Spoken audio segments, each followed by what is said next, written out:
they were going out to the Middle East, their families were remaining in the UK. And that is an instance where it is, you know, especially if your family's remaining in the UK, home's remaining in the UK, if your situation were to change and you were to repatriate back to the UK with, you know, before that full kind of tax year, after the split year has passed, you're at real risk that you'd end up being exposed to UK tax on everything. Welcome to the Tax Compass podcast, navigating UK tax for expats with LSR Partners. Welcome back to the Tax Compass podcast with LSR Partners, with me, Simon Roue, and my business partner, Laura Sant. Hi. So we did a podcast quite recently on the statutory residence test, and it was one of those weird ones where, given we spend most of our existence talking about it, Yes. We haven't really done it before, have we? No. And there's been some really good feedback from that. I think we've had quite a lot of people contact us to talk about some of the things that we covered there. The one thing that we didn't go into was split year treatment. Yeah. And I think it's worth spending a whole pod talking about that, because I think two things come out of it. Now, I had a really interesting initial conversation with a client on Friday morning, once we managed to get our diary sorted out. It was all a bit of a nightmare. But one of the things that he'd done his research, right? He had ChatGPT on the go and all the rest of it, or whatever the new one is, Grok. And it was interesting because he had got into massive detail on the sufficient ties test, which we covered in the last pod. And he'd also talked to himself about like the automatic tests up to a point. Yeah. But it was really interesting that we got into quite a long discussion about the second automatic UK test and then split year and how that might or might not work. Yeah. So maybe you can start, Laura, by just talking to us about why the split year sort of concept exists. Because in a lot of countries, it doesn't, right? It's just like, it's a bright line. You're either resident or you're not. Yes. So I don't technically know why the split year treatment or is available in the UK, but my gut says it has something to do with the fact that in the UK we have a tax year that's got like non-coterminous with any other tax year end. So as a result, if you relocate during a UK tax year, or in order to sit in line with maybe somebody else's tax year, you could end up in a situation where you don't necessarily need, or you would be tax resident in two jurisdictions. So in the UK, just to kind of flip slightly backwards in terms of the statutory residence test, the first thing that you do is you look at the full tax year. So you would look at, are you considered UK tax resident or non-resident? If you're non-resident for the whole tax year, then that's kind of almost like full stop. You're non-tax resident for the full year. But if you are a UK tax resident and you've relocated either into or out of the UK for let's say a prolonged period of time, you've got to be able to break residence, or be non-resident in the first instance. Then you, like in the UK, there is the ability to look at something called split year treatment, which is where your tax year is effectively split into two, and you are considered to be UK tax resident for a portion of the year and non-resident for a portion of the year. But it's always worth mentioning that, like, you know, the starting point is you've got to have been a UK tax resident before you even look at, like, for the whole year, before you look at that split year. Yeah, and I think to your point, it's an interesting, like, why does it exist? And I think one of the things that's interesting is that it's a natural consequence, I think, of the second automatic UK test. So this idea that, so again, a lot of clients will look at it and go, well, I've only had this chap, where are we? We're sort of early June. Yeah. And he'd looked at it and gone, well, I've only been in the UK for April, May. Yeah. If I do day counts and I think I'm in the sufficient ties test, I haven't had it. I've got 90 days. As long as I've gone by the middle of May or whatever, I'm fine. And of course, the first point was, well, we've got to be careful there, because you can become full year tax resident. Yeah. By, I think, when we had other situations, basically the 6th of May, you can be a full year tax resident, and the day count doesn't come into it, right? You can, in principle, with the third automatic UK test, be tax resident with 1 day. With 1 day, yeah. And so I think when you're looking at it in the sense that, like, the third test, which is full time work in the UK, the UK wants to make sure they can get their teeth into your earnings from the day you start a UK job, which means that suddenly you're UK tax resident for the full year. Yeah. Well, if you're going to go down that route, it would be ridiculous not to give people the chance. Because, like, for example, when I went overseas, I went and started full-time work somewhere else. And to your point, that jurisdiction then wants taxing rights. And it's much easier to build that in, I guess, to the residency test rather than it always coming down to treaties and all that sort of side of it. Yeah. So let's break it down. So we've got on the way out and on the way in. Yeah. People won't be surprised to know that the way out rules are more difficult to meet than the way in rules. Yes. I mean, I often think that they should have one on the way in of like, you've thought about living in the UK, right? Yep, you're a resident. So just let's go with cases 1 to 3, which are the going out cases. So I suppose headlines. Case 1 is starting full-time work outside of the UK. Case 2 is being the partner of somebody starting full-time work outside of the UK. And then case 3 is ceasing to have a home in the UK. As you say, it's a lot more tricky in general to meet the criteria of split year outbound than split year inbound. But it's interesting, isn't it? On 1 and 2, it's very, apparently the word these days is nosy, which means it's very technical. That's what apparently it's like being a spod or I don't know. I'm trying to keep. I am not down. I was going to say I am not down with the youth. But like there are lots of requirements, right? So one of the ones that we often get befuddled by is that if you want to have split year case 1, so started full-time work overseas, you also have to meet the third automatic test the following year, overseas test the following year, and you sort of look at that and go, well, why? It sort of feels weird. What happens if you're just non-resident under one of the other non-residency tests? But it's just the way it's worded. Yeah, I think the idea is what I suppose starting. Well, it's there because you're going to go and work. It's that whole concept of we're happy for you to break residence if you're going on assignment. So like when I went to Japan, I moved to Japan and I was on assignment. I mean, this was obviously back in the mid-15th century before the statutory residence test even existed. Yeah. But the concept is the same, that like, I'm going to go and work overseas on an assignment, and it sort of feels reasonable. Exactly. And I think in order to be able to split the tax year, you have to be non-resident the following tax year. So to me, if you are leaving... On the way out. On the way out.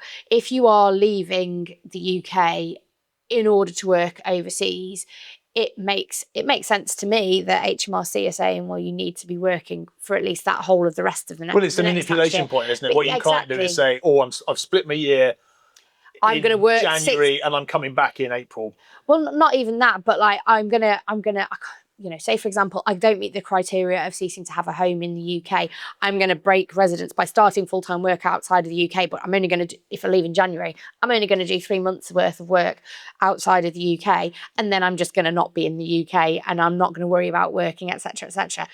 Like to be able to split the year on by starting full-time work outside of the UK, when even working full-time inside of the UK in the third automatic UK test, you'd have to look at a 365-day period. It makes sense. And normally most people who are looking to break UK tax resident are going to be going on assignment for longer than 12 months anyway. So in general, if that's the criteria, it shouldn't be an issue for most people unless they go out and they don't like their job. That's the one. It's unforeseen circumstances. Yes. I've got a client at the moment who is in exactly that position. Yeah. They've basically gone out of the UK. They've then lost their job because things changed. Yeah. The Middle East is blowing up, etc., etc. Yeah. And it can cause trouble, right? It can cause trouble. And I think as well, when not everybody by any stretch of the imagination, but I mean, certainly pre-COVID, a lot of the conversations I would have would be people who were going out to the Middle East. Because they were going out to the Middle East, they weren't necessarily getting support from their employers, so that's why they were kind of coming to directly to us, really. But they were going out to the Middle East. Their families were remaining in the UK, and that is an instance where it is, especially if your family's remaining in the UK, home's remaining in the UK. If your situation were to change and you were to repatriate back to the UK with, before that full kind of tax year, after the split year has passed, you're at real risk that you'd end up being exposed to UK tax on everything, because if you haven't broken UK tax resident, the starting point is you're subject to tax on your worldwide Yeah. income. So yeah. So that's case one. Case three is an interesting one, which is ceasing to have a home in the UK. Yeah. And I guess the thing, whenever we're dealing with the SRT, everything is sort of, I don't know, it's sort of obsessively pro rata, except that test. Yes. So I find case three to be a really interesting one.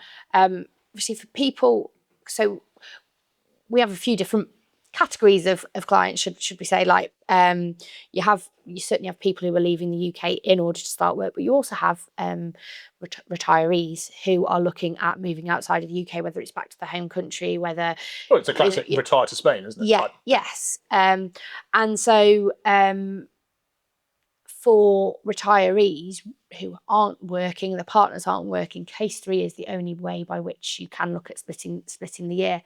But I think case threes are, for many different reasons, rather interesting. You have to be UK tax non-resident the year afterwards, but not by any particular test. But you are looking at a maximum of 15 midnights back in the UK from when you cease to have your home in the UK. And people should just go a bit careful, because some people will say, oh, well, I'll move out of my home, especially if it's rental, and I'm going to spend another 7 days in the UK before I physically leave. You potentially already kind of knocking down your day counts for that period.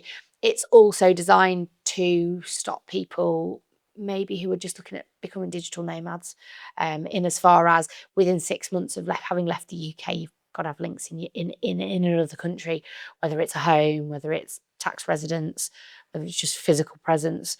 So I find case three as being quite an interesting one. And it's quite well worded, because I always think it's it's quite a good one in terms of if the substance of what you're doing is, we had a couple who relocated to New Zealand to retire, basically, and they did it all as designed. So they packed up their house, moved their furniture out, jumped on a plane the next day, didn't come back, and it was substantively them leaving. Yeah. But this idea, and it's a classic one, it's a bit like the second automatic UK test, is there so you can't just say, oh, I'm keeping my house in the UK, I'm going tootling off around the world. Yeah.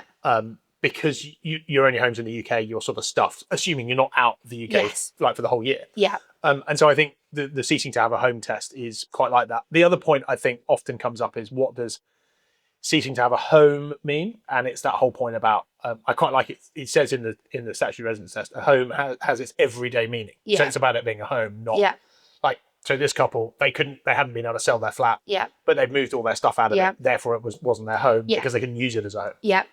Or if it's rented out, it can't be used as a home. So that's on the way out. As we said, on the way in, it stands to reason that the UK tax authorities will want to get their teeth into anyone who turns up. So we've got more cases on the way in. We do. So there's a couple of cases in terms of homes. So they started to have a home in the UK, starting to have a home in the UK only. I think actually the one was case 4 and case 8. Then you've got starting full-time work inside of the UK, and you've got ceasing full-time work outside of the UK, and being the partner of somebody ceasing full-time work outside of the UK as well.